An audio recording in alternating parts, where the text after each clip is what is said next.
গাজা উপত্যকায় ইসরায়েলি প্রধানমন্ত্রী বেনিয়ামিন নেতানিয়াহুর সম্পূর্ণ সামরিক নিয়ন্ত্রণের ঘোষণায় তীব্র প্রতিক্রিয়া সৃষ্টি হয়েছে। এই ঘোষণার ফলে নিরীহ ফিলিস্তিনিদের মধ্যে ব্যাপক ভয় এবং হতাশা দেখা দিয়েছে এবং ইসরায়েলের অভ্যন্তরেও বিক্ষোভ শুরু হয়েছে। নেতানিয়াহু জানিয়েছেন তারা গাজার শাসনভার আরব শক্তির হাতে তুলে দিতে চান, কিন্তু এই সিদ্ধান্তের ফলে দীর্ঘস্থায়ী সংঘাত আরও ভয়াবহ রূপ নিতে পারে বলে আশঙ্কা করা হচ্ছে। গণমাধ্যমকে দেওয়া এক সাক্ষাৎকারে নেতানিয়াহু বলেন, তিনি গাজাকে নিজেদের দখলে রাখতে চান না, বরং একটি নিরাপত্তা বেষ্টনী তৈরি করতে চান।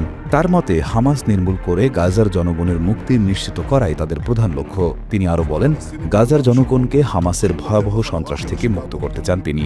নেতানিয়াহুর এই ঘোষণার পরেই ইসরায়েলের নিরাপত্তা মন্ত্রিসভা গাজা শহরের নিয়ন্ত্রণের পরিকল্পনা অনুমোদন করে, যা হামাসের পক্ষ থেকে আলোচনা প্রক্রিয়াকে ধ্বংস করার একটি প্রচেষ্টা হিসেবে দেখা হচ্ছে। গাজা উপত্যকা, যা প্রায় ৩৬৫ বর্গ কিলোমিটার আয়তনের একটি ছোট ভূখণ্ড, বিশ্বের সবচেয়ে ঘন বসতিপূর্ণ এলাকাগুলোর মধ্যে একটি। এখানে প্রায় ২.১ মিলিয়ন মানুষের বসবাস, যা নিউ ইয়র্ক শহরের জনসংখ্যার প্রায় ১/৪, কিন্তু আয়তনে নিউ ইয়র্কের প্রায় অর্ধেক। এই বিপুল জনসংখ্যার উপর নতুন করে সামরিক অভিযানের ঘোষণা সেখানকার সাধারণ মানুষের জীবনকে আরও দুর্বিষহ করে তুলেছে।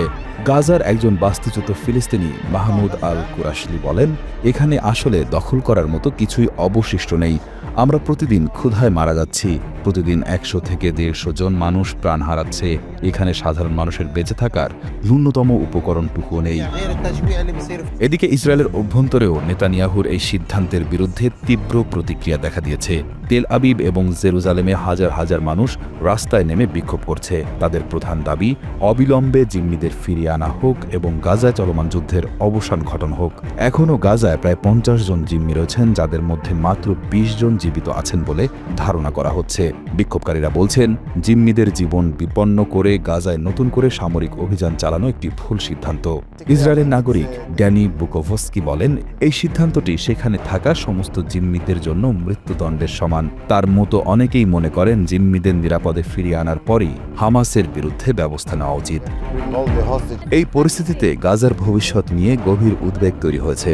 এদিকে ইসরায়েলের সামরিক অভিযানের হুমকি, অন্যদিকে সাধারণ মানুষের বেঁচে থাকার লড়াই, সব মিলিয়ে এক ভয়াবহ মানবিক বিপর্যয়ের আশঙ্কা করা হচ্ছে। আন্তর্জাতিক সম্প্রদায়ও এই ঘটনায় গভীর উদ্বেগ প্রকাশ করেছে এবং অবিলম্বে যুদ্ধবিরতির আহ্বান জানিয়েছে।